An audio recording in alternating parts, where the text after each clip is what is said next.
What's going on, Jerome's? Minnesota Vikings head coach Kevin O'Connell should be the 2024 Coach of the Year. Should have been 2022 Coach of the Year, but, they just had to give it to Brian Daboll. Even though it's regular season award. But O'Connell, the first Vikings coach to have 13-plus win seasons.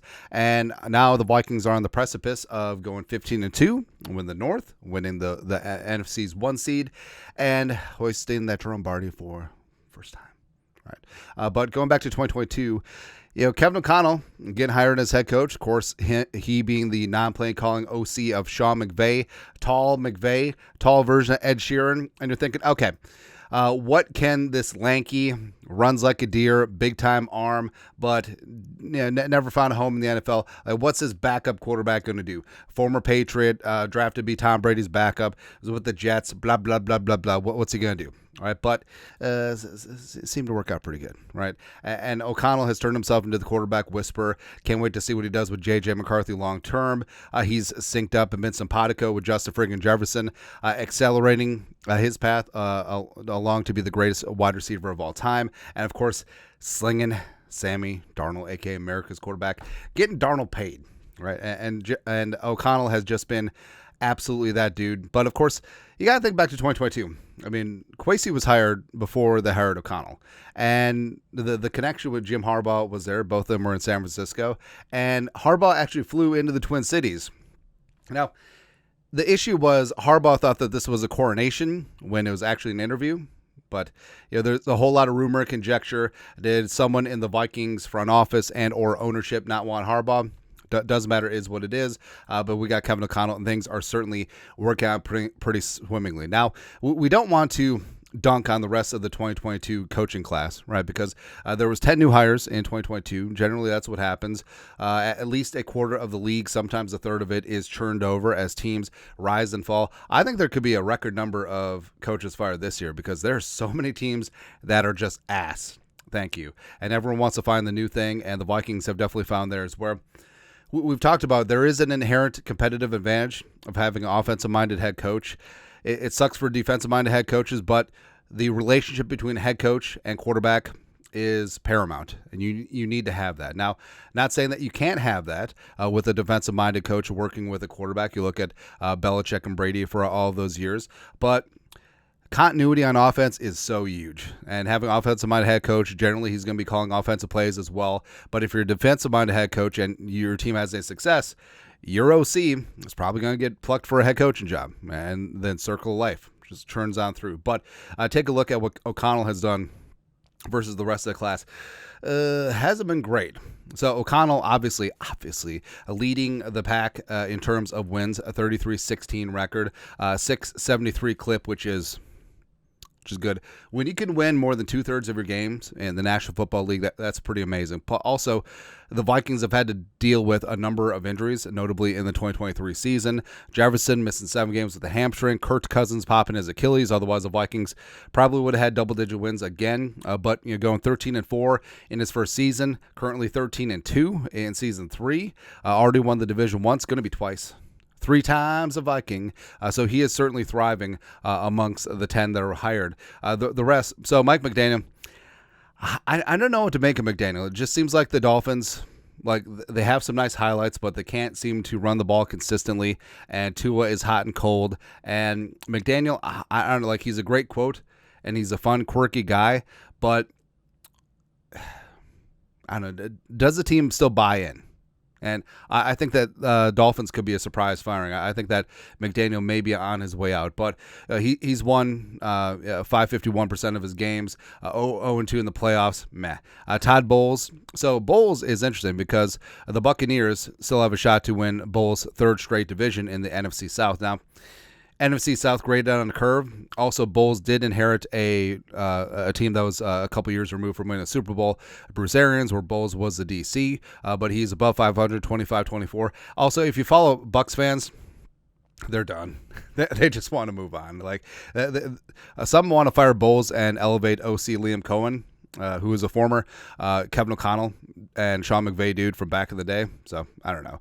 Then a couple guys that are to be fired, Doug Peterson and Brian Daboll. Both of them aren't that nice. I'm surprised that Doug wasn't fired earlier after the bye week. I forgot that the the Jaguars won their division and won a playoff game in Doug's first year. And you're thinking, okay, here we go. But not so much. Plus, Trevor Lawrence, even though he got paid, pretty clearly regressed. And then Daboll, never got it working with Daniel Jones, even though allegedly, the Giants beat the Vikings in the playoff game because of Donashell, and then Daniel Jones got paid. But it would be so funny. So, say Darnold leaves in a tag and trade or free agency.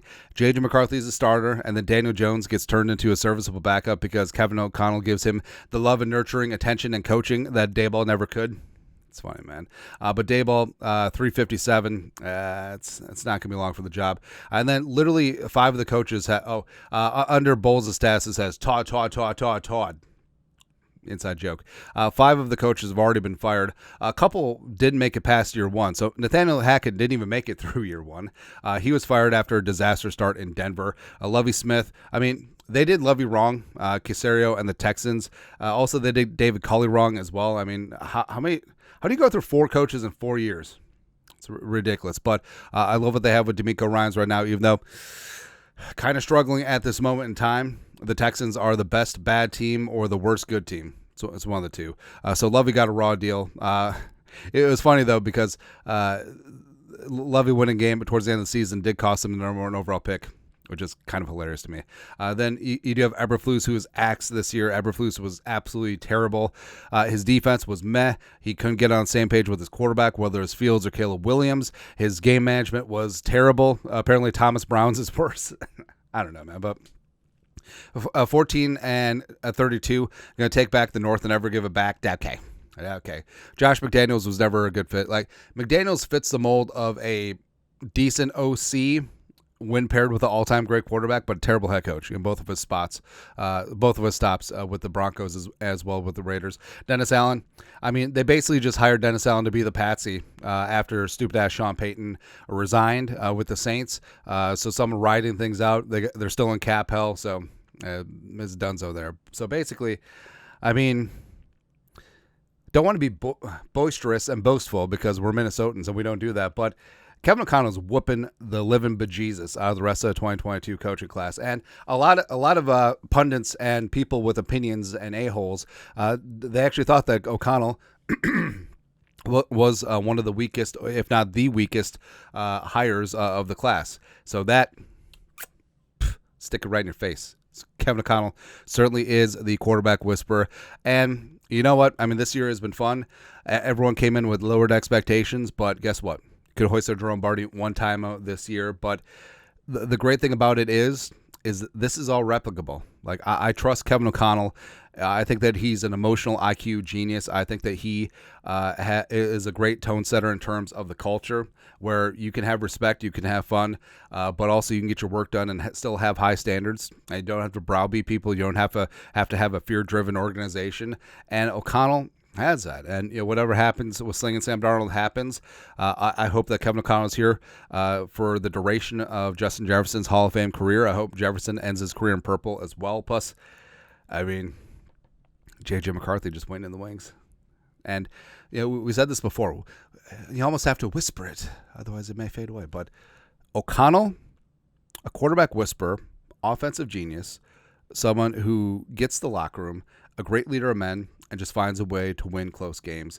And you have a player with all the talent and potential in the world in J.J. McCarthy, and just that synced up 10, 15 years.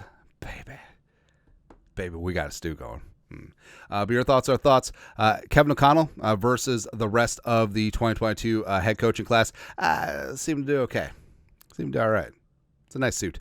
Let us know your thoughts, our thoughts, comment section. You guys know what to do. Skull, production value.